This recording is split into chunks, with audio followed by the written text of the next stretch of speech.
Ìpínlẹ̀ Èkó àti Ààrẹ Bọ́lá Ahmed Tinubu wọ́n máa ti sọ gbajúmọ̀ olóṣèlú àti òṣìṣẹ́ ìjọba tẹ́lẹ̀ ní Alhaji Surajudeen Tokunbo Ayilara wọ́n ti pàdánù ẹ̀ o pẹ̀lú bí bàbá náà ṣe jáde láyé ní ọjọ́ Ajé tí í ṣe ọjọ́ Monday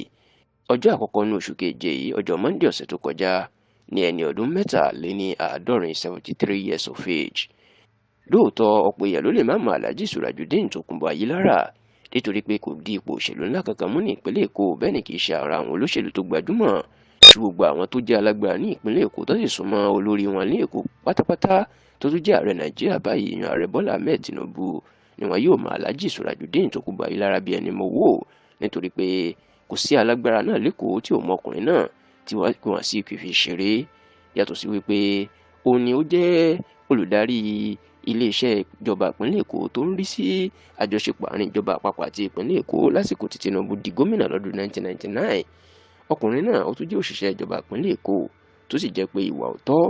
àti ìwà iṣẹ́ takuntakun ẹ̀ ni ló jẹ́ kọ́pọ̀ àwọn ará Èkó, àwọn alágbára Èkó kan fẹ́ràn ẹ̀. Nítorí tí Alhaji Surajudeen Tokunbo Ayilara tó gbajúmọ̀